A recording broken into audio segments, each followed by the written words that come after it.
hope all of you are having a wonderful day. So, we as human beings thrive on being able to communicate information to each other in order for us to survive. We have done this as a species for many years up to this point. While this has remained intact, the methods of doing so have changed drastically, especially in the last century where technology has increased very drastically. These days, with the proper resources, we can essentially talk to people all the way across the world with ease, provided that your internet connection is stable enough. However, with new technology arises new changes that comes to our society. Changes that can affect the way we live.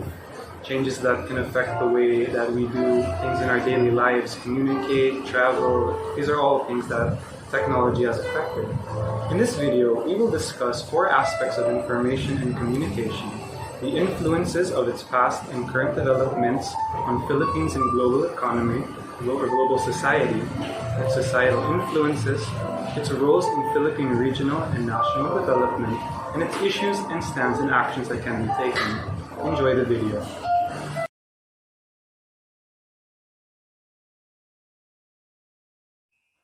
Telephone, email, social media. There are various ways in which we can communicate that significantly changed over time. Since the beginning, humans have found ways to communicate with each other through smoke signals, cave paintings, or hand signs. Then, these forms of communication were replaced when humans found the ability to communicate through sound, therefore leading to the creation of languages. In the 1660s, our methods of communication changed again when writing letters were used, allowing people to send letters anywhere through postal services. The newspaper was introduced too, delivering written news and other important national events. With the advent of print media, radios were introduced after that. Radios are also a source of news and entertainment for people. Then, the shift to digital communication started with the invention of the telephone, wherein telephone communication became a standard practice used by the general public. With the advancements of modern technology, information and communication have been changing and evolving at an increased pace. Letters became emails, telephones became smartphones, and newspapers became the internet over the last few decades. The development of information and communication allowed us to be informed, updated, and aware of the world around us. This made communicating more convenient and efficient. For example, before, people had to wait for days, weeks, and months to hear from others. But now, technology has made it easier. We can send messages with just one click.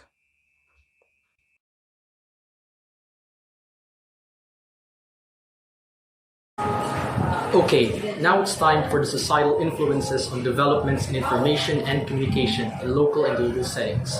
Where one of the primary benefactors to how people in our society were able to gain access through various means of technology were from the Western countries, especially those that originated in the US, since they were the ones who possessed the driving force to really bring new technological advancements to the global market. And that doesn't exclude our own, which is the Philippines. As for the local setting, this can be seen based on how younger generations, such as myself, go through technology on a daily basis, where technological interaction through the use of social media has become the norm, especially for people who reside in urban areas. Furthermore, we can notice that information and communication through technology have helped and changed our country for the better, mostly because of the great changes we have experienced over the years, where society no longer struggles like it did in the past. One of the greatest examples I can give is the transition from mail to email. What took months to receive in the past now only takes a few seconds, which is simply mind-blowing. Also, when we need to learn about a specific topic, we can use search engines like Google to get the information we need without even having to open a book, which I find very effective, and we can gain knowledge at a much faster pace. Moreover, I would also like to mention that nowadays, because of having access to the internet and other online resources, we're able to take information and communication to an entirely new level. Take, for instance, messaging systems, commonly known as SMS, where we have been given the renowned position of being the text capital of the world, which was our nickname nowadays. I make this statement due to the fact that Filipinos send millions of text messages on a yearly basis. An article was even released by the government stating that there are already 22 million cellular phone subscribers in the Philippines, and this is still growing at an astoundingly consistent rate based on mobile user statistics. Thus, societal influences on developments in information and communication in local and global settings have both been prevalent in improving the state of the lives for almost everyone in our ever-changing society.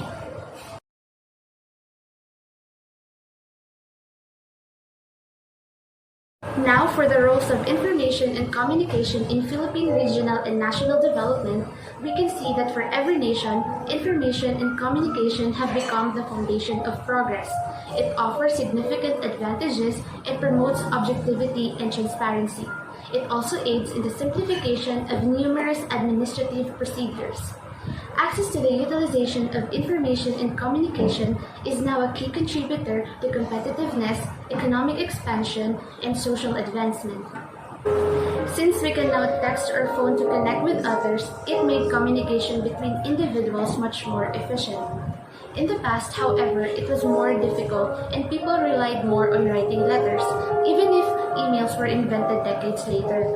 Information and communication have aided in the development of the industries, improved the effectiveness of corporate and government operations, and it also created the fundamental building blocks for a knowledge-based economy.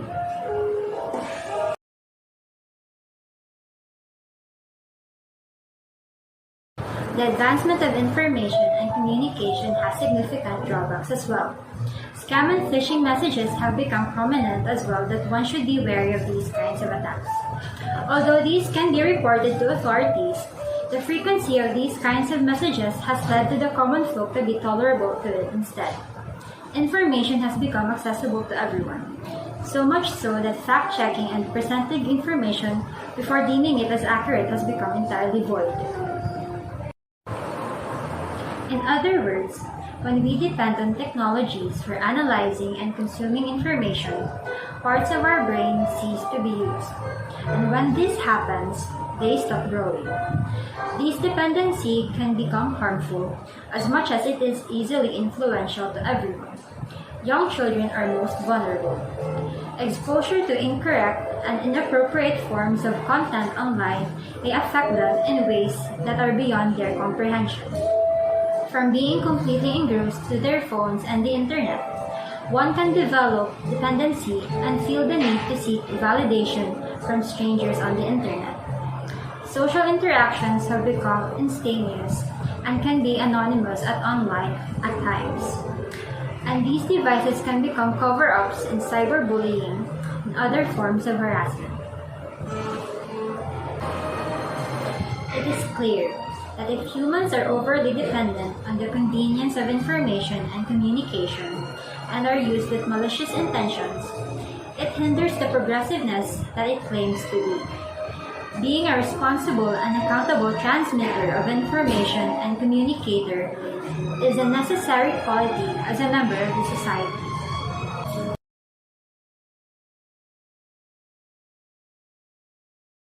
Hello everyone, it's me again. So I hope we all learned a lot today from the presenters in this video. So as we can see, information and communication go hand in hand and affect our lives more today than ever before due to the technological innovations that we've experienced over the last century that we humans have created.